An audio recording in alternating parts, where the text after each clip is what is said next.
प्रवीण दरेकर आलेले आहेत, विरोधी पक्षनेते राज्याचे. आणि परंपरेनुसार मुख्य संपादक राहुल गडपले सरांना विनंती करतो की त्यांना पुष्पगुच्छ लिहून त्यांचं स्वागत करायचं.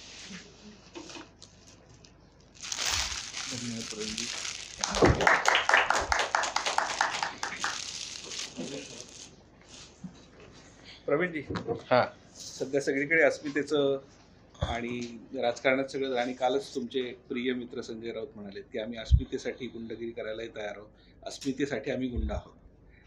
काय उत्तर आहे तुमचं याच्यावर? नाही, मला वाटतं पहिलं शिवसेनेच्या नेत्यांनी बोलणं आणि आज शिवसेनेच्या नेत्यांनी याच्यामध्ये फरक आहे. एखादी संघटना किंवा आक्रमकपणे बोलणं समजू शकतो. आज राज्यामध्ये शिवसेनेची सत्ता आहे, मुख्यमंत्री त्यांच्या पक्षाचे आहेत, आणि अशा वेळेला त्यांच्या पक्षातल्या एका जबाबदार नेत्यानं असं गुंडगिरीला इंडोर्स करणं हे मला वाटतं लोकशाहीला शोभा देणारं नाही आहे. आणि त्याच्यामुळे अत्यंत चुकीचं असं विधान संजय राऊतांचं या ठिकाणी आहे. आणि त्यावर आणखी चुकीचं, दस्तूरखुद मुख्यमंत्र्यांना भेटून या सगळ्या कार्यकर्त्यांनी त्यांचं स्वागत मुख्यमंत्र्यांनी करणं हे तर आणखी वाईट आहे. साधारण प्रश्न आहे की शिवसेनेला भाजप पुरून उरू शकत का? कारण रस्त्यावर उतरणं काही भाजपच्या याच्यात. हे बघा, राजकारणामध्ये समाजकारणात आलेली सगळी लोक एकमेकांना पुरून उरू शकतात. आणि त्यामुळे कोणाचा असं समज असेल तर भाजप त्या ठिकाणी, आता भाजप पण जशाच तसं उत्तर देऊ शकतो. परवाचा प्रयत्न तोच होता? नाही, प्रयत्न तो नव्हता, परंतु आज भाजप ते राहिलेलं नाही. कुणी येऊन टापल्या मारणार असाल तर आरेला कारण जशाच तसे उत्तर देण्याची क्षमता आज भाजपमध्ये निश्चित आहे.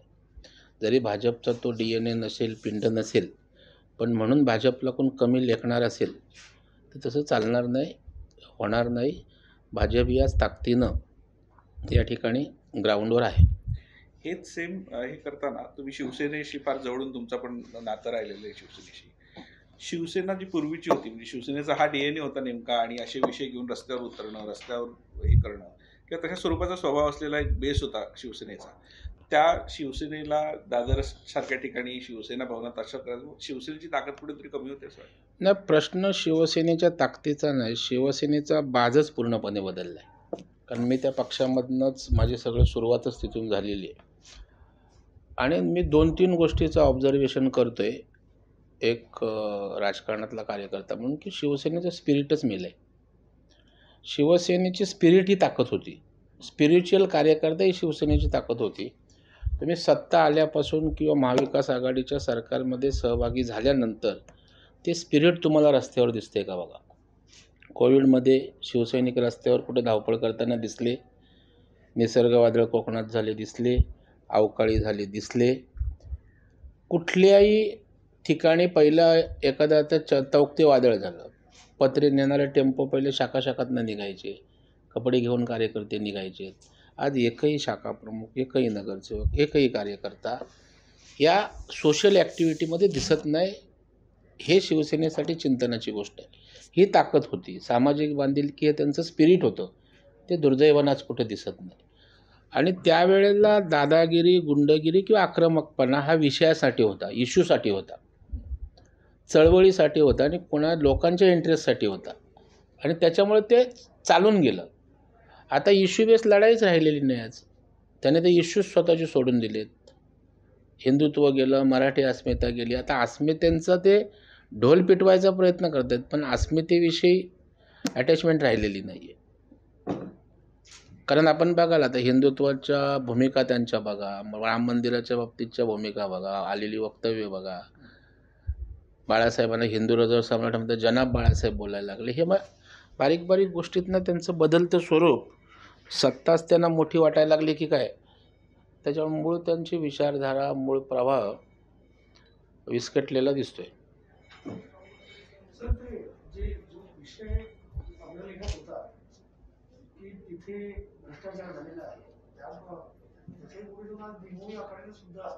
आरोप केलेले आहे की त्यांच्याकडे कागदपत्र आहे, ट्रस्ट घोटाळे केले, ते याच्यात वावगं काय होतं, म्हणजे तुम्ही लिहिलं असं कुणी रामाच्या नावाने करून काही जर कुणी भ्रष्टाचार करत असेल तर त्याच्याबद्दल अस्मिता किंवा अगदी बरोबर, अगदी बरोबर. आमचा भ्रष्टाचार झालाय का हे सिद्ध नाही. भ्रष्टाचाराच्या आरोपाचं समर्थन करायचं काहीच कारण नाही. आरोप आहेत, सिद्ध होऊ द्या. आणि आम्ही भ्रष्टाचाराला पूर्ण माझं झाल्यावर सांगा, माझं उत्तरच गेलं नाही तर. आमचा विरोध, त्याची चौकशी करा. एकदा नाही 10 वेळा चौकशी करा. केंद्रातल्या गृहमंत्र्यांनीच स्वतः अहवाल मागवला आहे. RSS संघचालकांनी त्याविषयी माहिती मागवली आणि चौकशी करायला आम्ही अडवले कुठे? चौकशीचे प्लॅटफॉर्म आहेत तुम्हाला. लोकशाही आहे, राज्यात मुख्यमंत्री तुमचा आहे, कोर्ट नावाची व्यवस्था आहे. पण तुम्ही ज्या वेळेला आम्हाला विचारता की असं झालं तर काय, मग सामनामध्ये त्या ठिकाणी लिहिल्यानंतर स्वाभाविक आमची प्रतिक्रिया रस्त्यावर आली तर बिघडलं काय? आम्ही काय चौकशी करू नका, चौकशीला विरोध आहे म्हणून आम्ही रस्त्यावर आलो नाही. आम्ही सामनाच्या ज्या भूमिका आहेत त्या संदर्भात आम्ही रस्त्यावर आलो. आणि मग आम्हालाही व्यक्त व्हायचा अधिकार आहे, त्यांना जर आहे तर आम्हालाही आहे ना. आणि चौकशी तर व्हावी. मी आजही आपल्या टॉकमध्ये बोलतो की चौकशीला कुठेच विरोध नाही. चौकशी व्हायच्या पहिले आरोप करणं हे काही भारतात काही नवं नाही. अगदी दोन घोटाळ्यापासून अनेक पण आरोप करायला कोणी बंदी केली तुम्हाला? तर तुमचा नेमका आक्षेप काय होता तिथे? आक्षेप तुमच्या विचारधारा, तुमच्या भूमिका आणि सामनामध्ये जी गरळ ओकताय या संदर्भात विषय होता तो. कलेक्टिव्ह विषय होता. हां, अर्थात ना. तुम्ही राम मंदिराची चौकशी लावली, चौकशीला विरोध म्हणून नव्हतंच ते. जे परसेप्शन क्रिएट करण्याचा प्रयत्न केला जातो तसा काही विषयच नाही आहे. आज मी आपल्या माध्यमातून बोलतो ना, चौकशीला कोणी सामोरं जायला तयार आहे? गृहमंत्र्यांनी दस्तूर खुद्द अहवाल मागवला आहे, त्यांनी पाठीशी घातलं असतं ना. आणि ज्या राम मंदिरासाठी सर्वस्व वेचलं भारतीय जनता पार्टीने, त्याचा 5-25 कोटीचा घोटाळा करणार का? कॉमन सेन्स आहे ना. त्यामध्ये शिवसेनेचं पण कॉन्ट्रीब्युशन त्यांनी पण उपचार केला. त्यांचं पण हेच म्हणणं आहे की राम मंदिर बने किंवा हे बने पुन्हा एखादा पक्षाचं नाही आहे. भाजपची पण 93 तिथे गेले होते. आणि जर कुठे तिथला भ्रष्टाचार होत असेल, आम्ही निवडून आकडे सुद्धा सांगितले की 100 कोटीपेक्षा जास्त भ्रष्टाचार आहे. BHP ने केलेला आहे. आमच्याकडे कागदपत्र आहे. मला असं वाटतं की काय म्हणजे वावगं काय होतं त्याच्यात? याच्यामध्ये शिवसेनेला त्यांचे 2 कोटी सुरक्षित वाचत नसतील तर याचं चित्र स्पष्ट होईपर्यंत त्यांनी काढून घ्यावेत. आणि ज्या वेळेला ते निर्दोषत्व सिद्ध होईल त्यावेळेला 2 कोटी टाकावेत. मग त्यांना पैशाची काळजी आहे की राम मंदिराची काळजी आहे? आणि पैशाची काळजी असेल तर त्यांनी काढून घ्यावे. 2 कोटी दिले असतात त्याचाही अजून काय माहीत नाही, मी बघितलेलं आहे. कारण त्यांचा चेक फक्त असतो, वटत नाही चेक. आपल्या कोविडच्या वेळेला आपण चेक घेऊन लसीला फिरत होते. दुर्दैवानं ती लस पण मिळाली नाही आणि चेक पण वटला नाही. त्याच्यामुळे चेकच्या विषयी मला अजून त्यांच्या. पण भाजपचा हा निघालेला मोर्चा मुंबई महानगरपालिकेच्या आगामी निवडणुकांमधला अटॅकिंग मोडची रणनीती नाही, असं नाही. मी तुम्हाला सांगतो, याच्याकडे अटॅकिंग मोड याच्यामागे काही इंटेन्शन होतं असं अजिबात नाही आहे. आमच्या युवा कार्यकर्त्यांनी, महिला कार्यकर्त्यांनी, शेवटी प्रत्येकाला भावना आहेत, संवेदना आहेत. आणि सामन्यातल्या प्रत्येक वेळेला अशा प्रकारच्या भूमिकांच्या बाबतीत एक तिडीक निर्माण झाली. त्यातनं आता असंतोष रस्त्यावर व्यक्त झाला. पण मी कायदेशीर नोटीस पण देऊ शकत होतो. करू ना, मग लोक रस्त्यावर कशाला येतात, आंदोलनं कशाला करतात? वेगवेगळ्या प्रकारची आंदोलनं झालीत. सगळ्यांना सांगा ना, नोटीस द्या. पोलिसांचा त्रास वाचेल, तुमचा त्रास वाचेल.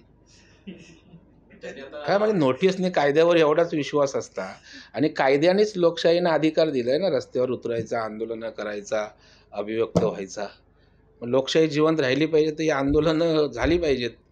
तुम्ही सगळंच बंद कराल तर लोकशाहीला टाळं लावायला लागेल. त्यांनी शिवप्रसाद आणि शिवभोजन दिलं सांगितलं. त्याच्यावर माझी प्रतिक्रिया तुम्ही ऐकली नाहीत वाटतं.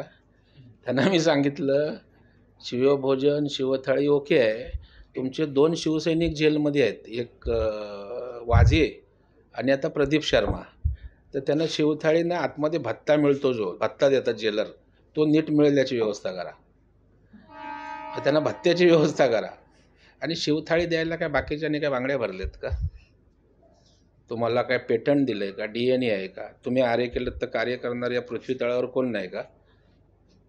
त्याच्यामुळं स्वतःविषयी आम्हीच म्हणजे काय, आम्हीच गुंडगिरी करू शकतो अशा प्रकारचं डोक्यातनं काढावं.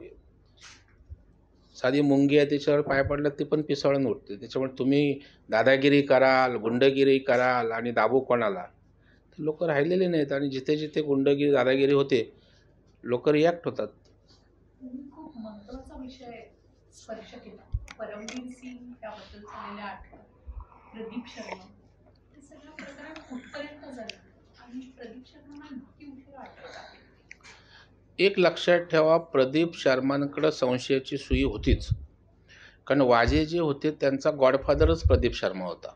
पहिला एन्काउंटर किंवा जेव्हा जेव्हा पोलीस खात्यात आहे, आणि ते संघटित त्यांचं सगळं चालायचं. आणि या वाजे प्रकरणामध्ये सुद्धा त्याचा मार्गदर्शक किंवा जो काही दिशा देणारा तो प्रदीप शर्माच होता. परंतु मध्यंतरीच्या काळामध्ये कोविड वगैरे आल्यामुळे मीडियात हे विषय येत नव्हते. बिहाइंड द कर्टन इन्क्वायरी तर चालूच होत्यात, आणि त्याच्यामुळे त्यांना त्याच्यात प्रदीप शर्मा 100% येणार होता. परंतु पुरेसे पुरावे नव्हतेत, आणि आता ते सगळे संदर्भ गोळा झाल्यामुळे प्रदीप शर्माकडे आज NIA गेला आणि त्यांना ताब्यात घेतलं आहे. आणि प्रदीप शर्माचं ट्रॅक रेकॉर्ड तो आम्हाला माहीत आहे की ते एन्काउंटर स्पेशालिस्ट होते, पण किती एन्काउंटर खरे किती खोटे तो एक वेगळा चौकशीचा विषय होईल. आणि तो नावलौकिक मिळाला तो त्यांनी अशा पद्धतीनं दुरुपयोग केला. मग बिल्डरना उचलून आणा, उद्योगपतींना उचलून आणा, बुकींना आणा, कोट्यवधीची तोडपाणी करा, आणि मग मुंबई पोलिसांचं नाव अलीकडच्या काळात या अशा अधिकाऱ्यांनी खराब करून टाकलं.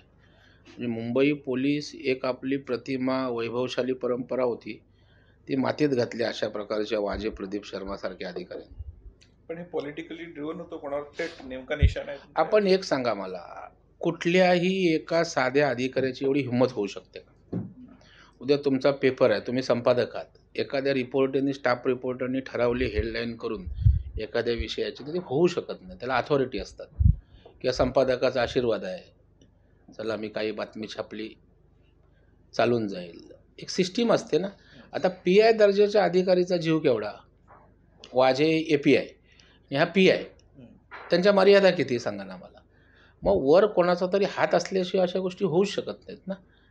त्यांचं धाडस एखाद्या मोठ्या उद्योगपती, अगदी अँटालियाखाली जिलेटिन ठेवायचं धाडस असं होऊ शकतं का एका PIच्या दर्जाच्या अधिकाऱ्याचं? आणि त्याच्यामुळे त्याला पॉलिटिकल आशीर्वाद असल्याशिवाय, सरकारी आशीर्वाद असल्याशिवाय होऊ शकत नाही. ते तिथपर्यंत पोहोचेल असं वाटतं ना. आता मी कसं सांगणार, पण सरकारी आशीर्वाद याचा अर्थ सरकारमधलं कोणतरी पाठीशी घालतच असणार. आणि कायद्याचे हात एवढे आपल्या लांब आहेत की कोणी ठरवलं तरी कायद्यापासून काय लांब जाऊ शकत नाही, पळू शकत नाही. आता प्रदीप शर्माचं आपल्या वाटलं होतं का मध्ये गॅप पडला. त्याच्यामुळं कायद्यापासनं आपल्या देशातला एवढा मजबूत कायदा आहे की कोणालाच तो सोडत नाही. मग अगदी आता गृहमंत्र्यांवर चौकशीने त्यांना, जो गृहमंत्री पोलीस खात्याचा प्रमुख, त्यालाच पोलिसांसमोर चौकशीला जायला लागतं ना. ही आपल्या कायद्याची ताकद आहे. मधल्या काळात हवा खूप तयार झाली, पण प्रत्यक्षात काही होत नाही. सुशांत सिंग जाऊन 1 वर्ष झालं, पण अजून काही नाही, तपास आता या गोष्टीचं मी असेसमेंट म्हणूनच उत्तर देणार. शेवटी याच्यातली यंत्रणाच आपल्याला नीट सांगू शकते. काही गोष्टी असतात तपास यंत्रणेच्या, काही तुमच्या समोर आणायच्या असतात, काही आणल्या तर त्यांच्या तपासावर परिणाम होत असतो, आणि त्यांची मग लाईन ऑफ ॲक्शनसुद्धा असू शकते तपासाची. काय दाखवायचं, कधी दाखवायचं, कुठलं बाहेर आणायचं, कुठलं नाही आणायचं, अशा अनुषंगाने मला वाटतं त्यांच्या कारवाया असाव्यात. आणि NIA, CBI ह्या यंत्रणा त्या एका वेगळ्या मोडमध्ये काम करत असतात. आपल्या पोलिसांचा तपास तर सरळ मार्गी असतो, तसं त्यांच्या तपासाची दिशा कळत नाही. जनरली असं जेव्हा हे 3 पक्षांचं सरकार आहे आणि असं जेव्हा गोंधळ असलेलं सगळं सरकार असतं, थोडंफार प्रमाणात कमी जास्त प्रमाणात सिच्युएशन हँडल करायला जरा काही ना काही प्रमाणात कमी जास्त होत असतं. पण हे सरकार जेव्हापासून आलं तेव्हापासून तुमच्याकडून वारंवार, म्हणजे देवेंद्रजींकडून पण खूपदा वारंवार हे सरकार पडेल या संदर्भातली डेडलाईन दिली जाते की आता 8 दिवसात पडेल, 15 दिवसात पडेल. एक प्रकारची अनसर्टनिटी नाही, आता कुठल्याही जबाबदार माणसाने डेडलाईन दिलेली नाही. आता आमचे नेते, काही प्रमुख नेते इकडे तिकडे बोलत असतील, पण देवेंद्रजी आज आमचे तसे महाराष्ट्राचे प्रमुख नेते आहेत, आणि त्यांनी कधीच असं म्हटलं नाही सरकार अमक्या तारखेला पडेल. एक नक्की ते काय बोलले, सरकार आंतरविरोधातनं पडेल, ज्याचा मी आज आपल्या व्यासपीठावर उल्लेख करतो. कुठल्याही क्षणी हे सरकार पडेल, आम्हाला तारीख द्यायची गरज नाही, कारण आम्हाला पाडण्याची पण आवश्यकता नाही. ते नॅचरली तिघे एकत्र आणखी फार काळ राहूच शकत नाही, आणि त्याच्यामुळे आम्ही कशाला पाप घ्या त्यांचं पाडापाडीचं, जे तेच एकमेकांना पाडणार आहेत. पण त्या सगळ्यांचा म्हणून कॉमन शत्रू भाजप आहे. हो, आणि एक वाक्य कोविड द्या. काळामध्ये दुसऱ्या लाटेत विशेषतः तेवढं चांगलं मोदी पण मॅनेज करू शकतो नाही असं चित्र निर्माण झालं. या दोन गोष्टी- मला सांगा ना काय मॅनेज केलं सांगा. औषधं वेळेत उपलब्ध होती, रेमडेसिवीर होते, इंजेक्शन्स होती, व्हेंटिलेटर्स होते. काय मॅनेज केलं? मीडिया मॅनेज केला, स्वतःची प्रतिमा करायला एजन्सी ठेवून केली. मला सांगा ना, मी जबाबदारीने बोलतो. कोविड सेंटर्स, करोडोची कोविड सेंटर्स केली. तिथे खाटा असल्या तर डॉक्टर नाही, डॉक्टर असले तर औषधं नाही. काय मॅनेज केलं? त्याच्यामुळे सगळं आभासी चित्र आहे. जे व्हेंटिलेटर्स दिले होते ते व्हेंटिलेटर्स वापरले नाहीत, पडून ठेवले. आणि कारण काय पडून ठेवले? तर प्रशिक्षित त्यांच्याकडे स्टाफ नाही. मग आता व्हेंटिलेटर्स केंद्राने दिलेत, ते प्रशिक्षित स्टाफ करून आम्ही वापरू शकलो नाही, आणि तरी आम्ही आमचं कौतुक करायचं. मला वाटतं मोदी साहेबांच्या विरोधात देशभर वातावरण तयार करण्याचा प्रयत्न केला जातो आहे. त्याचा तो भाग आहे. परंतु शेवटी सत्य सत्य असतं. लसीच्या संदर्भात सांगितलं, आम्ही चेक हातात घेऊन तयार आहोत. बरं, 50% लसी घ्यायला महाराष्ट्राला दिलं होतं, प्रत्येक राज्यांना दिले. बाकी राज्यांनी घेतल्या का महाराष्ट्राने लसी घेतल्या नाहीत? टेंडर काढायला तुम्ही ग्लोबल टेंडर काढणार, काय झालं ग्लोबल टेंडरचं? सांगा ना मला. लसी घेतल्यात का? ग्लोबल टेंडर काढलेत का? फायनली मोदी साहेबांना सांगावं लागलं ना की ह्या लसी पण आम्ही मोफत देतो. मग हे फेल्युअर नाही? कारणं कसली सांगता? आम्हाला उपलब्ध होत नाही. बाकीच्या राज्यांनी केल्या उपलब्ध ना. तुमचा चेक हातातच आहे, चेक गेला पाहिजे ना. एक गोष्ट, ग्लोबल टेंडर आपणच सुरू केलं आहे. अनेक राज्यांनी सुरू केलं. हां, आधी पंजाबपासून तर तेलंगणापर्यंत सगळ्यांना सांगण्यात आलं की आम्ही त्यांच्याशी डील करणार नाही राज्य सरकारची, आम्ही केंद्र सरकारशी डील करतो. त्यामुळे ग्लोबल टेंडर हे मुंबई पालिका काढो, कुणी काढो, कोणाला मग का काढलीत? जी गोष्ट होणार नाही माहीत आहे, मग तुम्ही टेंडर का काढलीत? त्यावेळी 50% परत तुम्हाला परमिशनसाठी लागते. पहिलं सांगितलं परमिशनची आवश्यकता नाही, नंतर सांगतात केंद्र परमिशन देत नाही. म्हणजे काय? महापालिकेने टेंडर कशाच्या आधारे काढली? राज्य सरकारने परवानगी दिली. राज्य सरकारलाच परवानगी नाही तर तुम्हाला कुठून आली परवानगी? मग ग्लोबल टेंडर काढलं तर मग माणसं का नाही आली? जर आपल्याला टेंडरला त्या ठिकाणी टेंडरचे निकष आहेत, ते निकषच आपण बनवताना मग तसे बनवा ना. मग तुम्ही निकषामध्ये टेंडर येऊ नये याच्यासाठी बनवलं का? की केंद्राला टार्गेट करून आम्ही टेंडर काढलं तरी केंद्राला पुन्हा कसं कोंडीत पकडायचं? ठीक आहे, हे महाराष्ट्राने केलं असं तुम्ही म्हणा. मग बाकीच्या राज्याचं काय? कुठल्याच ग्लोबल टेंडरला नाही, बाकीच्या राज्यांनी मिळवली ना. तेलंगणाला अपवादात्मक असतील, बाकीच्या राज्यांनी मिळवलं. नाही, एकही ग्लोबल नाही, याच्यात जेव्हा हां. प्रवीणजी, जेव्हा हा कंपनी त्याने खाजगी इकडून तिकडून, हे बघा, पैसा हा जेव्हा जीव जातो तेव्हा पैसा विषय येत नाही. तुम्ही उद्या, आता खाजगी लसीकरण होतंय ना बाहेर, आज या क्षणाला होतंय की नाही? तेही मोजक्याच रुग्णालयांना मिळतं. नाही नाही नाही, ॲट लार्ज होतंय. तुम्हाला व्हायचं असेल, माझ्याकडे तर आता आमच्याकडे कांदिवलीला होतंय, बोरिवलीला होतंय, दहिसरला होतंय. आणि पण तिथे पण साहेब फार मोजक्याच रुग्णालयांना मिळतं असं माझं म्हणणं आहे. खाजगीला मिळतं. नाही नाही, बऱ्यापैकी मिळते. म्हणजे तुम्हाला पाहिजे तर उपलब्ध मी करून देईन. मग जर खाजगी रुग्णालय, बरं तुम्ही काही अंशी म्हणा, ते मिळवू शकतात, ते आणू शकतात, तर तुम्ही ते मग पैशासाठी का थांबलात? याचा अर्थ पैसे जास्त जातील म्हणून. द्या ना जनतेसाठी, जास्त पैसे जाऊ द्या. आज वेळेला किंमत आहे ना. आणखी तुमची 1 महिना लसीकरण पुढे गेली, 1 महिन्यामध्ये लोक मरतील, त्याची जबाबदारी कोण घेणार? पैसे तर आपण कधी उपलब्ध करू. मग जर पैशाची चिंता नाही सांगता, मग तुम्ही खाजगी लोक हॉस्पिटलमधून लसीकरण करतात, तुम्ही का करत नाही? पण मग केंद्र राज्य सरकारला लस का द्यायला कमी पडतं? आता सगळ्यांनाच देणार आहे ना फ्री. आता एक लक्षात ठेवा, शेवटी उपलब्धता, तुम्ही राजकीय माणसासारखं बोलू नका. प्रॅक्टिकल तुम्ही घ्या. लस उपलब्ध असेल, प्रोडक्शन असेल, हातात असेल तर डिस्ट्रीब्यूट करणार. आज लसची उपलब्धता सगळा आधार घेऊन आज मोदी साहेबांनी तारखा दिल्यात. आता त्या टप्प्याटप्प्याने येईल ना लस, आणि येईल तसे डिस्ट्रीब्यूट करतील. असं आहे का की मोदी साहेबांनी कुठेतरी स्टॉक करून ठेवला आहे आणि लस सोडत नाहीत राज्यांना? असं तर नाही आहे ना. आज एवढा मोठा देश आहे आपला, त्या देशाचं बॅलन्स करायचं आहे ना. आपण महाराष्ट्राचं बोलत असताना प्रत्येक राज्याचा विषय आहे. मग प्रत्येक राज्यांना त्या ठिकाणी लसी द्यायच्या आहेत.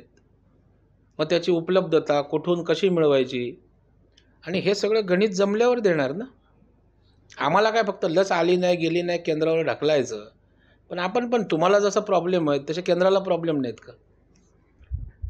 लस शेवटी उत्पादन होणार आहे, त्या उत्पादन जेवढं होईल त्याचंच डिस्ट्रीब्युशन होणार ना. तरी आता परदेशातनं आणणं वगैरे सगळ्या प्रक्रिया सुरू आहेत ना. लसीकरणासंदर्भात सुप्रीम कोर्टामध्ये प्रत्येक हायकोर्टात केंद्राच्या पॉलिसीबद्दल आक्षेप किंवा स्ट्रिक्चर पास केलेली आहे. इनफॅक्ट सुप्रीम राज्याच्या बाबतीत पण केलेत. इनफॅक्ट सुप्रीम कोर्टाने तर हे सांगितलं की तुमची नीती जी आहे हम्म, ती वन साईड आहे. हम्म, बहुधा त्यांनी ॲफिडेव्हिट सुद्धा हे करायला लावला. हम्म. त्यात जेव्हा हे सगळं सुरू होतं तेव्हा ऍडव्हान्स ऑर्डर देण्यात पण मोदी सरकार कमी पडलं, दिली नाही. हेच आता सगळं सिद्ध झालेलं आहे. हम्म. आणि दुसरी गोष्ट म्हणजे त्याचं जे नियोजन होतं ते होऊ शकलं नाही. मग कधी राज्यावर जा, मग राज्याने क्लिअर केलं की केंद्रावर जा. तुम्हाला वाटत नाही का की लसीकरणाच्या बाबतीत, लस घेण्या बाबतीत कुठेतरी कमी पडलो, आणि ही जर कुठं कमी पडलं तर ते मान्य करायला काय प्रॉब्लेम? नाही सांगू शकतात ना. हा pandemic नाही, आहे. मान्य करायचं काहीच नाही. मान्य जसं त्यांनी केलं पाहिजे ना तसं सगळ्यांनीच केलं पाहिजे. देशातल्या नेतृत्वानं मान्य केलं पाहिजे, तसं राज्याच्या नेतृत्वाने मान्य केलं पाहिजे, तसं शहराच्या नेतृत्वाने. मान्य फक्त केंद्राने करायचं आणि राज्याने हातवर करायचं असं नाही होऊ शकत ना. आणि केंद्राने ज्या ज्या सूचना दिल्या कोर्टाने केंद्राला, त्या सगळ्या सूचना अंमलात आणल्या. त्याच्यामध्ये काही युगो करायचं कारण नाही. केंद्राच्या ज्या ज्या डायरेक्शन्स आल्या त्या डायरेक्शन फॉलो केल्याने मोदी साहेबांनी. आणि केंद्रावर स्ट्रिक्चर्स केले, महाराष्ट्रात पण केलेत ना. औरंगाबाद खंडपीठाने केलेत, नागपूर कोर्टात केलेत. त्याच्याविषयीने आपलं भाष्य आहेत. 100% दोन्ही या बद्दल झालं. सरकारने घेतलेला प्रत्येक निर्णय कोर्टाच्या कचाट्यात खोटा काढतो. नाही, कसं आहे, शेवटी कोर्टावर मी काय बोलू शकत नाही. शेवटी कोर्ट या सरकारवर बोला ना. हां. महाराष्ट्रात. नाही, प्रत्येक परीक्षांबाबत रद्द नाही. केलं गेलं. कसं आहे, कोर्ट त्याला काय आपलं कंट्रोल नसतं, ते त्यांचा आदेश देऊ शकतात. पण सरकार आपण प्रतिनिधित्व करतो, रिप्रेझेंट करतो. आपण कोर्टाला सांगितलं पाहिजे. आता परीक्षांच्या बाबतीत कोर्टाने जे जे सांगितलं आहे ते आपण चालढकल करतो आहे. तुम्ही एकदा सोक्षमोक्ष तिन्ही घटकांचा एकत्रित करून करायला पाहिजे ना. तुम्हाला ह्याला पण खुश करायचं, त्याला पण खुश करायचं, तिघांनाही खुश करा. तुम्ही काहीतरी निर्णय घ्या ना. आता SC प्रमोशनचा विषय असेल, OBC राजकीय आरक्षण असेल, मराठ्यांचा असेल, तिघांना मिळून मार्ग काढा ना. तुम्ही एक दिवस मराठ्यांना खेळवणार, त्यांची बैठक करणार, दुसऱ्या दिवशी OBCच्या विरोधात सरकारमध्ये असताना भुजबळ साहेब रस्त्यावर उतरणार. रस्त्यावर कशाला उतरता? तुम्ही सिनियर मंत्री आहात ना भुजबळ साहेब, राज्याचे उपमुख्यमंत्री राहिलेत, मास लीडर आहेत. सरकारला सांगा ना OBCचा काय तो सोक्षमोक्ष करा. तुम्ही रस्त्यावर कशाला उतरताय? म्हणजे लोकांना काय तुम्ही मूर्ख वगैरे समजलात का? कॅबिनेटमध्ये या, सरकारमध्ये निर्णय करा ना, मुख्यमंत्र्यांशी बोला नाही.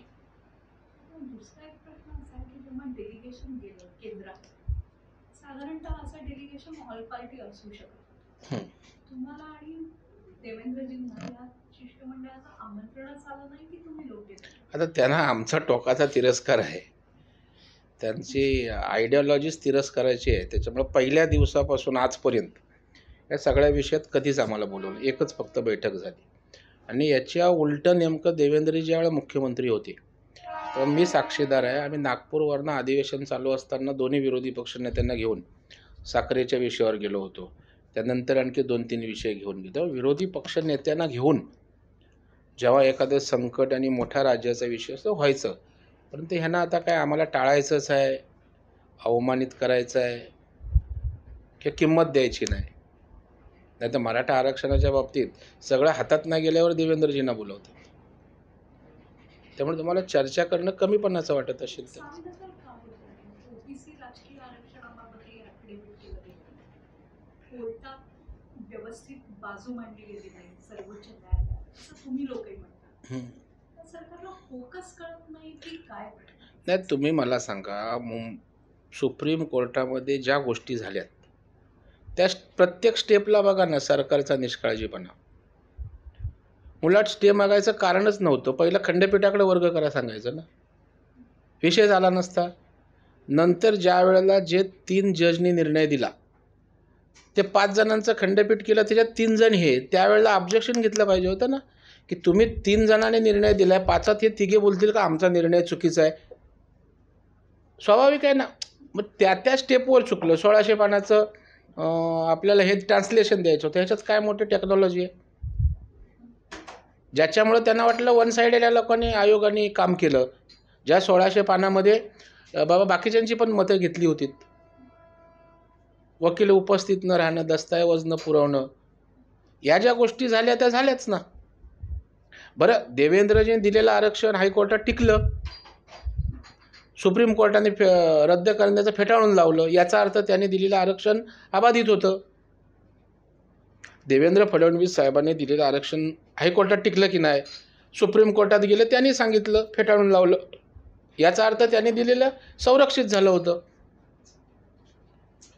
मग तुम्हाला करता आलं नाही. आता केंद्र राज्यपालांना निवेदन देऊन आरक्षण मिळतं का? तिन्ही पक्षाचे नेते, मुख्यमंत्री, एवढं सोपं असतं का? मग आम्हीच गेलो असतो ना राज्यपालांना घेऊन, पंतप्रधानांना भेटायला जाऊन आरक्षण मिळतं का?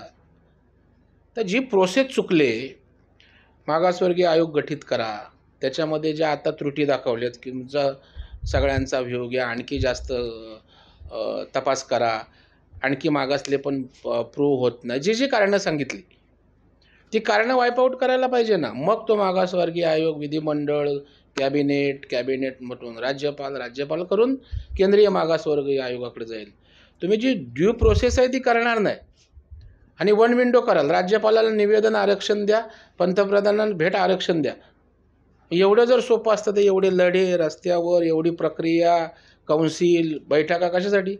ते राज्यपाल आरक्षण देऊ शकत नाहीत हे मला मान्य आहे, पण ते काल जे शुभेच्छा दिल्या त्याच्यामुळे ते 12 आमदारांची लिस्ट पास करून देऊ शकतात. नाही, 12 आमदारांपेक्षा महाराष्ट्रात खूप विषय आहेत, परंतु आपल्याकडे विषयांचा फोकसच चुकतो. आज 12 आमदार ही काय महाराष्ट्राची गरज नाही आहे. आज महाराष्ट्रातली आर्थिक व्यवस्था विस्कळीत झाली, बेरोजगार झाले, आज लोकांचे कर्जाचे पैसे द्यायला नाहीत, शेतकऱ्याच्या आज अडचणी, खतं बियाणं मिळत नाहीत, कोविड आहे, निसर्ग वादळात उद्ध्वस्त, हे खूप विषय आहेत ना. 12 आमदार नाही झाले तर का आपली चूल पेटण्यावर काही परिणाम होत नाही. पण सरकारने या विषयांकडे फोकस केलं नाही तर अराजकता होईल.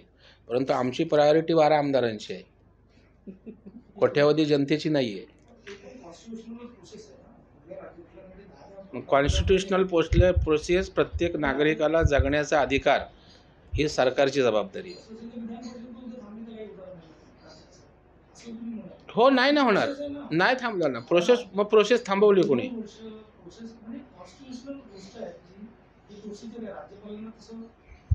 मग ते नाही कोण बोलायला का? मी राज्यपालांना डायरेक्शन करणारी अथॉरिटी नाही आहे ना. सांगता येतं, मी ऐकतोय, पण मी त्याच्यात काय करू शकत नाही ना. माझं एवढंच म्हणणं आहे, ती जर तुम्ही कॉन्स्टिट्यूशनल तुमची प्रोसेस आहे तर या देशामध्ये सगळ्यात महत्त्व हे नागरिकाला आहे आणि त्या नागरिकाचे सगळे हक्क अबाधित करणं ही संविधानिक जबाबदारी राज्यकर्त्यांची आहे. आज त्या ठिकाणी कामगार बेकार आहे, आज त्या ठिकाणी कोविडचं संकट आहे, आज बियाणं मिळत नाहीत, आज अवकाळी, आज कोकणात हे प्रायोरिटी नाहीत का? उद्या आपल्याला खायला मिळणार नाही, आपलं रोजीरोटी चालणार नाही, याच्यापेक्षा तर आमदार ही प्रायोरिटी असू शकत नाही ना. 12 आमदार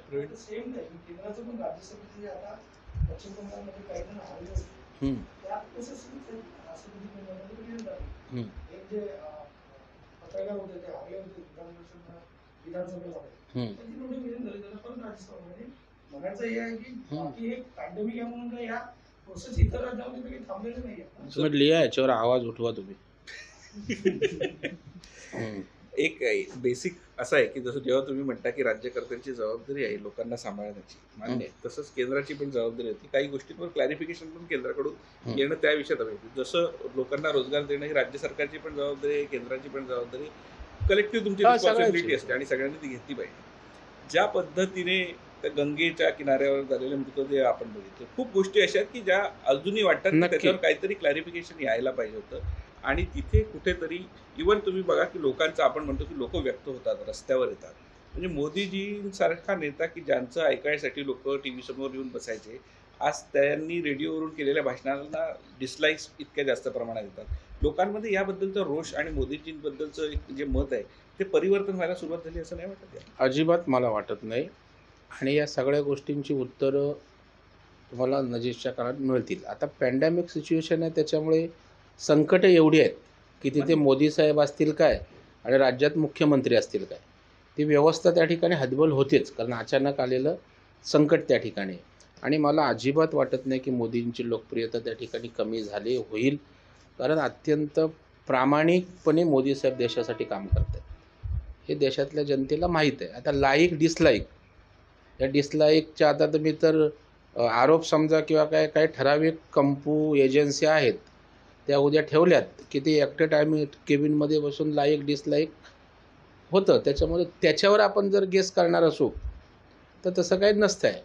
पण आता त्याच्यामुळे लाईक डिसलाईक होत असतं, परंतु त्याच्यामुळे मोदींची प्रतिमा डाऊट होते. आजही त्यांच्या मन की बातला आजही लाखोच्या संख्येनं लोक ऐकतात, बघतात. आणि मला वाटत नाही की मोदी साहेबांवर देशात कुठेही त्या ठिकाणी लोकप्रियता. पश्चिम बंगालला काय झालं, आमच्या 3 आमदारावरनं आम्ही 80च्या आसपास गेलो ना. मला ह्याला काय कमी बोलतो, तुम्ही एक्सेप्टेशन वाढवून ठेवलं ना.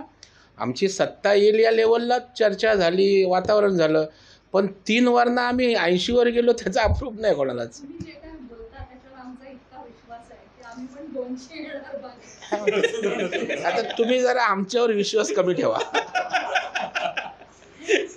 तुमचा पत्रकारितेवर विश्वास जास्त ठेवा, राजकारण्यांवर विश्वास ठेवू नका. आणि राजकारण्यांच्या विश्वासावर चालाल तर पत्रकारितेच्या विश्वासार्हतेवर प्रश्न निर्माण होईल. पण ओव्हरऑल तसंही GDP रेट बघितला, वाढते इंधन दर बघितले तरी हा प्रतिमेवर परिणाम नाही नाही, 100% आहे ना. तुम्ही मला सांगा, आपला पेपर आहे, आपण पेपर चालवत असताना व्यवस्थापन आपण पगार कटोत्री करतो, आपल्या काही गोष्टी हे आणतो, शेवटी त्या परिस्थितीला आपण मॅच करतो ना. त्याच्यामुळे ते देश चालवतात ना. आज कुटुंब चालवत असताना आज आपली काय दमछाक होते. आज पगार पूर्ण मिळत नाहीत, काही ठिकाणी अर्धे पगार मिळतात, मुलांच्या शिक्षणाचा प्रश्न आहे. मग आपण काय करतो त्याच्यात. मग देश हे कुटुंब आहे आणि देशाचा कुटुंब प्रमुख पण त्याला करावंच लागतं नाही. बरं, आज कुटुंब प्रमुख म्हणून हवेतनं तर पैसे निर्माण करणार नाही ना. त्याच्यामुळे असणारी आपली उपलब्धता, उपलब्ध होणारे पैसे, असणारी साधनसामुग्री आणि लोकांच्या गरजा याचा ताळमेळ तर घालायला पाहिजे की नको. आपण असं बोलू का, माझा पगार आहे 10,000 रुपये आणि मी 10 कोटीचं कर्ज काढतो. मुळात 10 कोटीचं कर्ज कोण देणार नाही आणि 10,000च्या पगारामध्ये रिपेमेंट 10 कोटीचं होणार नाही. त्याच्यामुळे तसंच ते देशाला आपल्याला काय पेलवेल त्या मर्यादेतच सगळ्या गोष्टी करणार ना. आता आपण महाराष्ट्रामध्ये आपली आर्थिक स्थिती काय आहे याचा अर्थ आपण बोलू का नाही, कुठूनही पैसे कसे येणार, पैसे उपलब्ध करायला काही पॅरामीटर्स आहेत. नाही तर मग आपण बोलू ना, कितीही पैसे महाराष्ट्रातनं कुठूनही आणा, कसेही आणा, बोलणं सोपं आहे. उद्या तुम्हाला मी सांगेन कुठूनही पैसे आणा, कुठूनही आणा म्हणजे काय, ते कर्ज मागणार, कर्ज मागायचे नियम असतात, निकष असतात, त्याला डॉक्युमेंट्स असतात, त्याची रिपेमेंट करायची क्षमता असेल तर यांना पैसे देणार. तसाच देश आहे ना. कारण तुम्ही सुरुवातीच्या म्हणजे ज्यावेळेस मोदीजी केंद्रात नेतृत्व म्हणून पुढे आले, पंतप्रधान म्हणून त्यांचा चेहरा फोकस होता, त्यावेळेस सोशल मीडियाचा ज्या पद्धतीने BJPने खूप टॅक्टफुली आणि खूप चांगला सकारात्मक वापर करून होता. पण गेल्या काही वर्ष 2 वर्षाच्या काळामध्ये याचा थोडंसं BJPला थोडंसं नुकसान होतंय का अशा पद्धतीची सिच्युएशन क्रिएट होते आणि त्याचाच परिणाम आता हे ट्विटर आणि या सगळ्या समाज माध्यमांवर सरकार अंकुश ठेवू पाहतंय की काय, अशा स्वरूपाची परिस्थिती नाही, एक खरं आहे आपलं की BJPचं समाज माध्यमांकडं त्यावेळेला जेवढं लक्ष होतं तेवढं आज नाहीही वस्तुस्थिती आणि त्याचा परिणाम दुष्परिणाम नक्कीच होतो. परंतु ते पार्टी लेवलला त्याच्यात आता लक्ष घालतायत, कारण त्यावेळेला समाज माध्यमांमध्ये आम्ही कॉन्सन्ट्रेट होतो. परंतु आता थोडं लक्ष कमी झाल्यामुळे स्वाभाविकपणे विरोधी पक्षाच्या लोकांनी त्याच्यात लक्ष फोकस केलं आहे, त्याने टीम तयार केल्यात, यंत्रणा उभ्या केल्यात आणि त्याच्यामुळे ते होते. तुमचं लक्ष कमी झालं की विरोधी पक्षाने जास्त बांधले असेल. तुमचं लक्ष कमी झालं की विरोधी पक्षाने जास्त बांधले असेल. तेच बोललो ना मी तर कबूल केलं ना. बांधलं म्हणजे आता काय, उद्या मी ठरवलं 10 एजन्सी ठेवायच्या तर उद्या त्यांच्या सोशल मीडियात लगेच प्रवीण दरेकर 10 दिवसात दिसतील. त्यात काय मोठं टेक्नॉलॉजी सायन्स नाही आहे, त्याच्यामध्ये फार आकलेचा विषय आहे.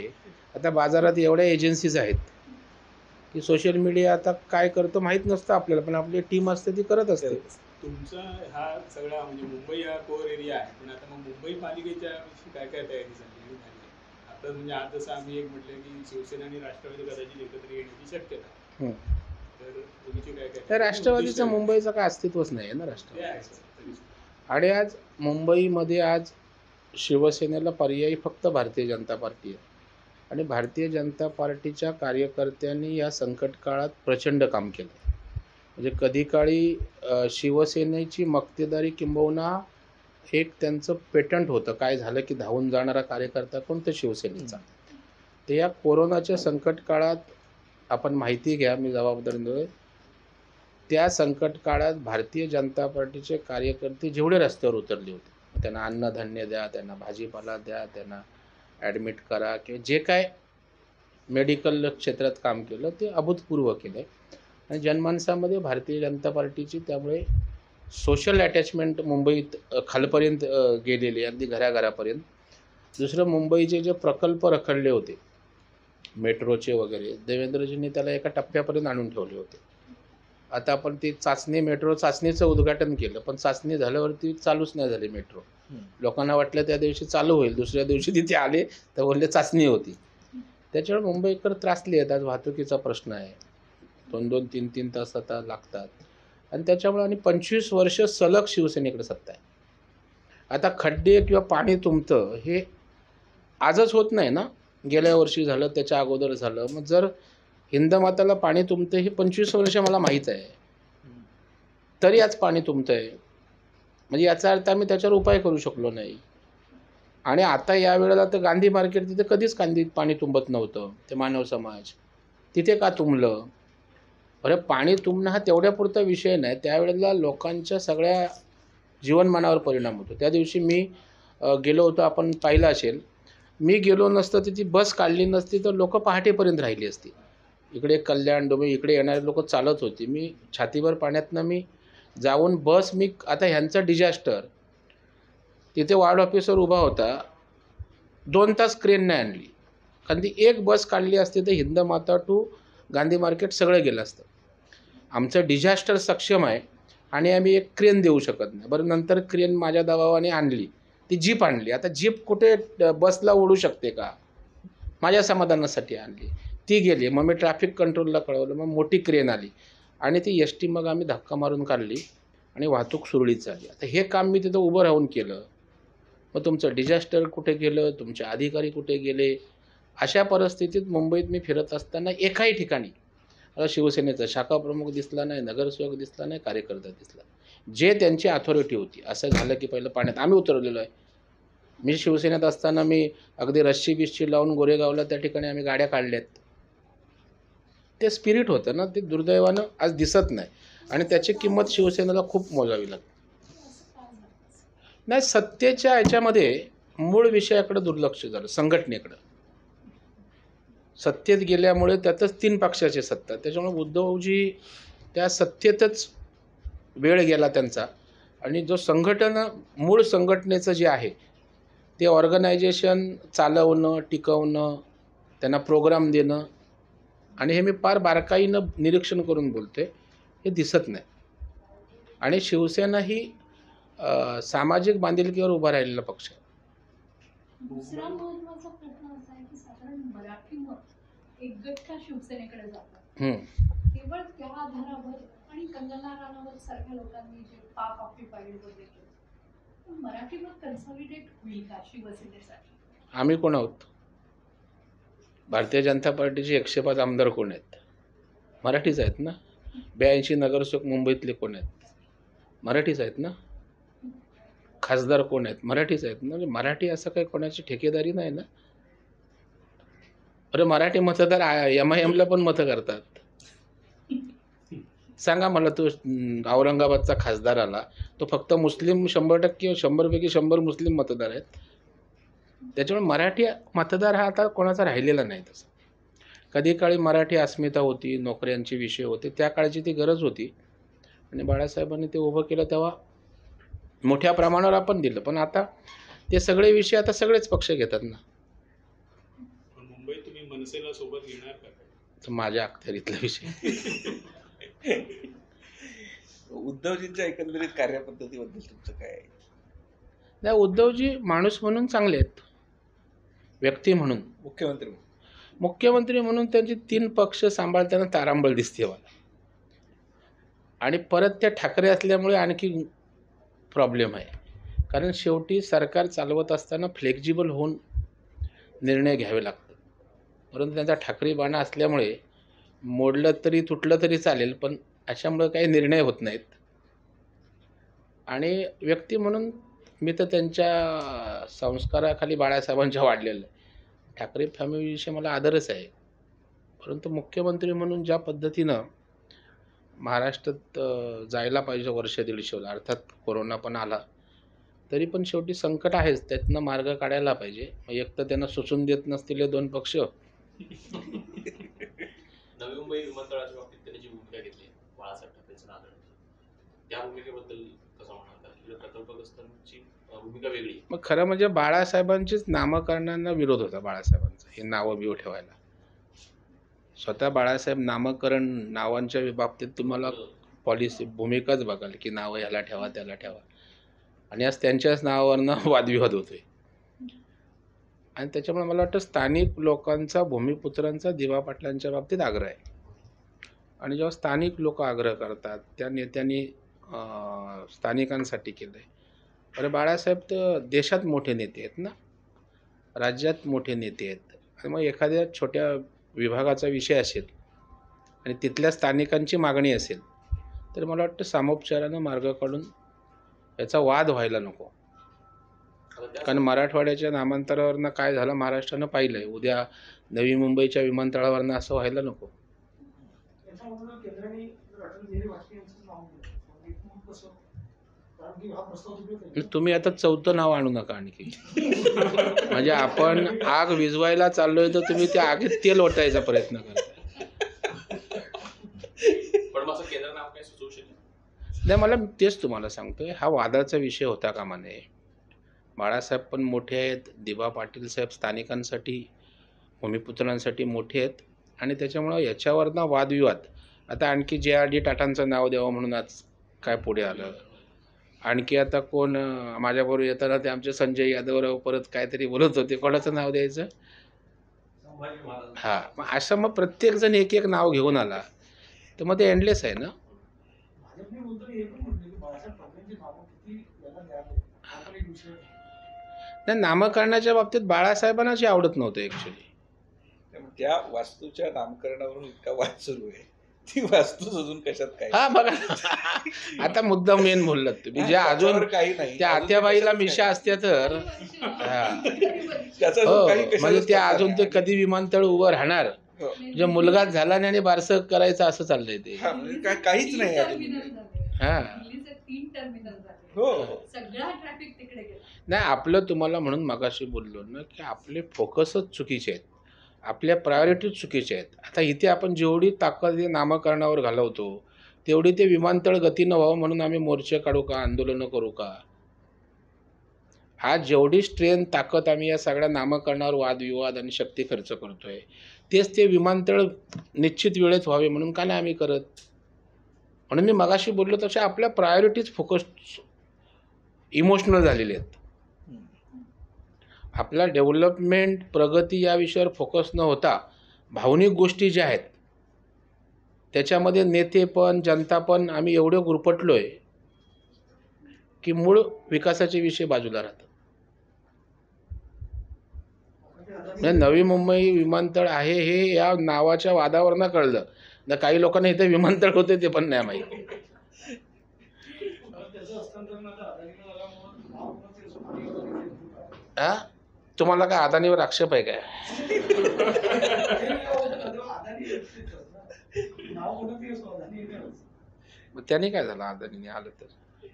आणि आता अदानीकडे गेलं तर अपेक्षा करू की फास्ट होईल, वेगानं होतं तिकडे काम. श्रीमंती पण वेगाने गेली. तुम्हाला का दुःख आहे? आपण पण श्रीमंत झालं पाहिजे. अदानी श्रीमंत झाले तर मी का होत नाही त्यांच्यासारखा? आपली ही हा नाही, पण अदानीच्या श्रीमंतीचं दुःख होण्यापेक्षा माझी गरिबी मी श्रीमंतीत कधी रूपांतरित होईल त्यासाठी आपण नाही. आपल्याला दुसऱ्याच्या श्रीमंतीचा आकस नसावा. आपल्याला प्रत्येक श्रीमंत होतो का एका दिवसात नाही ना, त्याच्यामागे त्याचे अपार कष्ट असतात. आपल्याला फक्त दिसतं तो श्रीमंत झाला, पण तो श्रीमंत उद्योगपती आहे म्हणून 4 गोष्टी होत आहेत ना, ते पण लाखो लोकांना रोजगार देत आहेत ना. पण आपल्याकडे कसं अशा लोकांवर टीका केली की मोकळं होतं. म्हणजे सर, मुंबईकरांचा खूप पैसा विजेच्या बिलामधून अदानीकडे जातो. तो रोष प्रचंड आहे लोकांना. अदानी श्रीमंत नाही होत, हां, लोकांच्या खिशाला मोठी झळ पडते. हो, मग केशाला झळ पडते तर राज्य सरकारने त्या ठिकाणी वीज खातं आहे ना राज्य सरकारचं, यांनी वीज माफ करू, विजेत वेगवेगळ्या सवलती देऊ.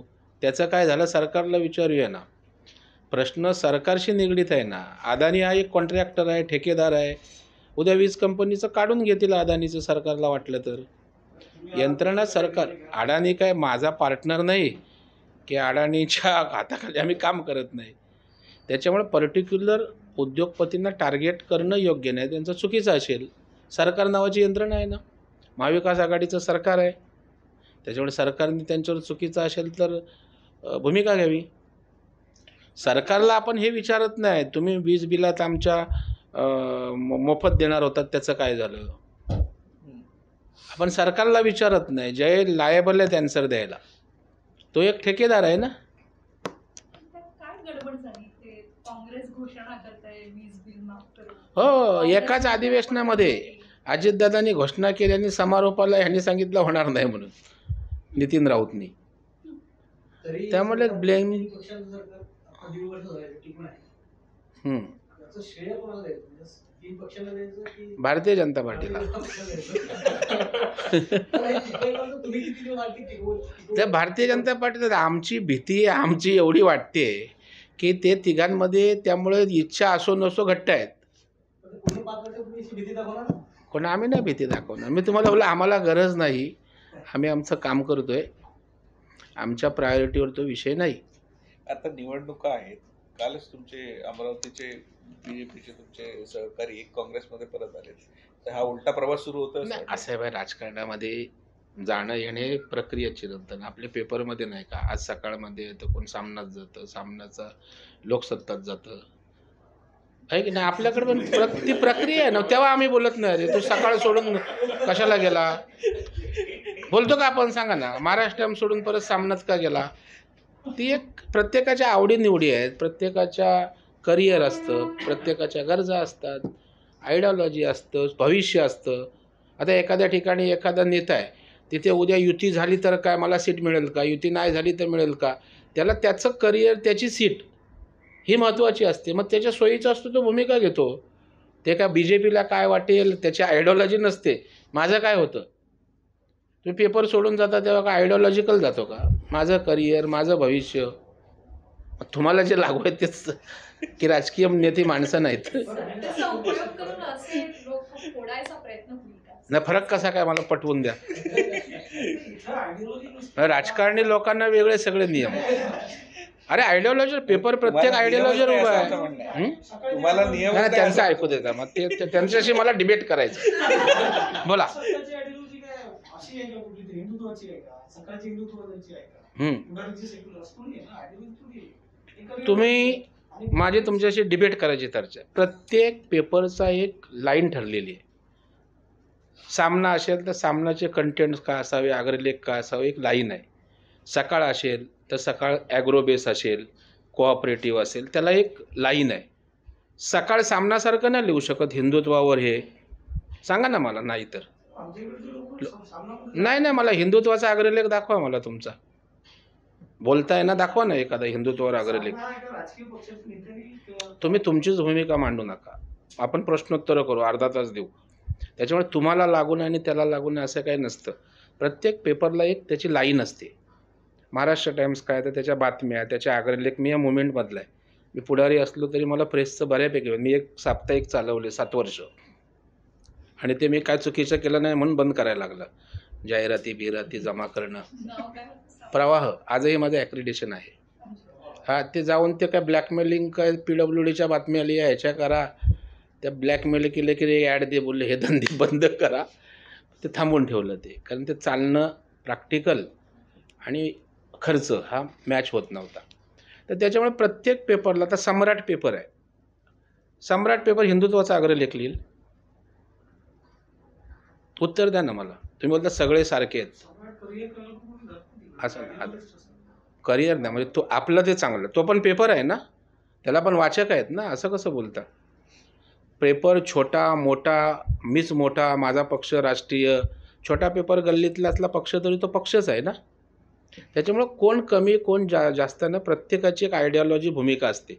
वर्तमानपत्र असो, एखादी संस्था असो, एखादा पक्ष असो, प्रत्येक आपली एक भूमिका असते आणि त्याच्यावर चालत असतं. त्याच्यामुळं पेपर वेगळे आणि माणूस आहे ना, तुम्ही माणूसच आहात ना. उद्या तुम्ही राजकारणात गेलात की बदलतो का आपण? तुम्ही तेच आहात. पत्रकारितेतली माणसं राजकारणात येतात. संजय राऊत साहेब कोण पत्रकार होतात ना, आहेत, आता राजकारणात आहेत. माणूस तोच आहे ना, म्हणजे एक प्रश्न मध्ये राहिला. त्यांच्या मनात काय असेल तर काढा. त्यांना संधी मिळाली बरेच दिवस. एखाद्या कसं मला काहीतरी सांगायचं कोणतरी भेटलाय, त्याच्यामुळे मी योग्य आहे, बिंदास काढा तुम्ही. नाही, प्रश्न 1 ते 10 तेच आहेत ना, एकही वेगळा वाटला नाही मला. हां, मागच्या 2 वर्षात लोकलेखा काय नाव तुमचं? लोकलेखापासून वेगवेगळ्या ज्या काही 10-12 समित्या आहेत विधानमंडळाच्या, त्याचं खूप काम असं होतच नाही. अलीकडे थोडं मिटिंगला होतात, पण त्याचा परिणाम एकूणच राज्याच्या सर्व याच्यावर कामकाजावर होते असं वाटतं. नाही, आता सगळाच परिणाम आहे ना, सरकारच्या कामकाजाचाच परिणाम आहे. लोकलेखा समित्या किंवा सगळ्याच समित्यांच्या बैठका होत नाहीत, त्याच्यामुळे स्वाभाविक आहे कोरोनामुळं सगळ्याच कामकाजावर परिणाम आहे. म्हणजे लोकलेखावर तर आहेच आहे. इतर छोट्या छोट्या ज्या समित्या आहेत, म्हणजे जसं की रोजगार समिती आहे किंवा एखादी अनुसूचित जाती जमातीच्या संदर्भात आहे, महिलांच्या संदर्भात नाही, व्हायला पाहिजेत त्या, कमीत कमी ऑनलाईन तरी व्हायला पाहिजेत, पण ते नाही होत. ते अलीकडे तुम्ही कोकणाचा दौरा पण केला होता. हम्म. आणि तोक्ते वादळ असो किंवा त्याच्या आधी झालेलं निसर्ग वादळ असो, कोकणमधल्या लोकांना अद्याप म्हणजे मच्छीमार असो किंवा तिथले बागायती म्हणजे शेतकरी असो, हम्म. तर अजूनही राज्य सरकारनं काही नुकसान भरपाई ठोस अशी मिळाली नाही. राज्य यांच्यासोबत पण मच्छी विकास मंत्र्यांसोबत पण बैठक झाली होती. तर त्याच्यातून आता पुढे काही निष्फळ होणार आहे का या लोकांच्या मदतीबाबत? निसर्ग वादळाच्या वेळेला जी घोषणा झाल्या त्यापैकी 50% लोकांना पैसे मिळाले नाहीत. म्हणजे मी आजही बोलतोय, तुम्हाला आकडेवारी देईन, नावं देईन, गावं देईन. महाराष्ट्र टाइम्सला एक मोठं आर्टिकल पण आलं होतं, तुम्ही वाचलं पण असेल, नावानिशी दयानंद श्रीवर्धनकर वगैरे, की आमचं एवढं नुकसान झाले, पंचनामे पैसेच मिळाले नाहीत. मग दिलेले पैसे गेले कुठे? त्याच्यामुळे 40 ते 50% लोकांना पहिलेच पैसे मिळाले नाहीत. परवा त्या ठिकाणी जाहीर केले पैसे, त्यातले अजून काही गावांचे पंचनामेच झाले नाहीत. त्याच्यामुळं घोषणा होत आहेत, पण त्यांच्याकडे अंमलबजावणी नाही, लोकांकडे पैसे जात नाहीत. कारण मी 3-4 जिल्ह्यांचा दौरा केला, आजही त्या ठिकाणी शेकडोंच्या संख्येने लोक सांगतात आम्हाला पैसेच मिळाले नाहीत. बरं, मी नाही सांगत, माझी स्टेटमेंट राजकीय होऊ शकते, तुम्ही सर्वे करा, अजून सगळ्या लोकांना अजूनही पैसे मिळालेले नाहीत. त्याच्यामुळं कोकणच्या बाबतीत खरं म्हणजे आम्हाला वाटलं होतं की उद्धवजी ठाकरे साहेब मुख्यमंत्री झाल्यानंतर शिवसेनेला कोकणने मोठं केलं. शिवसेनेचा जनाधार, शक्तिस्थान हे कोकण आहे, परंतु कोकणला वाटाण्याच्या अक्षताच हे सरकार दाखवते. याचं कारण गेल्या बजेटमध्ये 20 कोटी, संजय 20 कोटी दिले होते ना, काजू, आंबा, हां, तर त्यातला एकही रुपया डिस्बर्स झाला नाही. बजेटमध्ये तरतूद केली होती काजू प्रक्रिया उद्योगासाठी, एक नवा रुपया दिला नाही. 20 कोटीची तरतूद केली, एक सिंगल रुपया नाही. मच्छीमारांच्या बाबतीत सुद्धा आज त्या ठिकाणी मच्छीमारांना पैसे नाहीत. आम्ही जाऊन परवा 10-20 हजाराचे चेक दिले. आमचे रमेश पाटील आहेत, मच्छीमार नेते, आमदार त्यांनी. त्याच्यामुळे शासनाची मदत त्यांच्याकडे पोचलीच नाही अजून. हे सरकार आल्यापासून मैदानी विकास महामंडळाला एक्सटेन्शन नाही. विदर्भामध्ये जेव्हा पूर्ण होतं चंद्रपुराचं पाणी, कोल्हापूरचं बरोबरीचं त्या चोरीचे पैसे पण आले. आणि अनेक ओरडे की विदर्भाला ज्या रीतीने निधी मिळायचा अनुशेष म्हणून त्या गेल्या 5 वर्षाचा तो मिळत नाही. कुठेतरी आताच कुठेतरी हा भेद होतोय का? नाही, राज्यकर्ते म्हणून खरं म्हणजे राज्याचा विचार करूनच काम करायचं असतं, परंतु इथे ठरवून समजून उमजून काही विभागाचाच विकास होताना दिसतोय. आता काय मी नावं घेत नाही, ते राजकीय वादविवाद होईल, परंतु जे अनुशेष ज्या ज्या ठिकाणी आहे किंवा जे अविकसित भाग आहेत त्यांना प्रायोरिटी दिली पाहिजे. विदर्भातले काय असतील, आज कोकणच्या बाबतीत पण कोकणचा माणूस कधी तक्रार करत नाही, परंतु कोकणच्याच खूप गरजा आहेत, परंतु आज कोकणकडं पूर्णतः दुर्लक्ष झालेलं आहे. आणि त्यामुळे मला वाटतं आज पैसे देताना आज बजेटचा मॅक्झिमम पैसा बघा कुठे गेला आहे, ठराविक पुढाऱ्यांच्या जिल्ह्यात गेला आहे. मग तुम्ही बजेट करत असताना तुम्ही आपल्याकडेच ओढणार असाल तर कसा काय संपूर्ण महाराष्ट्र विकसित होणार? बरं, ज्याचं पोट भरलं आहे त्याला आणखी पैसे जेवायला देण्यापेक्षा जो उपाशी आहे त्याला द्या ना, तर ते संतुलन होताना दिसत नाही. कामांचं फरक बघितलं म्हणजे आपण फक्त मुंबईत बघितलं, समजा महापालिका कसं काम करते, महापालिका इतर वॉर्डांमध्ये जे काम करते ते वेगळं, आणि वरळी भागात स्पेसिफिकली खूप जास्त कामं सुरू राजपुत्र तिथे आहेत ना आमदार, पण खूप फरक आहे म्हणजे बऱ्यापैकी फरक हा, आहे. अख्खी यंत्रणा तिथे राबवतात ना. म्हणजे अख्खा मुंबई फोकस वरळीत होतोय. म्हणजे बाकी वरळीच्या व्यतिरिक्त मुंबईकर आहेत यांच्या लक्षात येत नाही. थँक्यू प्रवीणजी. धन्यवाद. Thank you so much.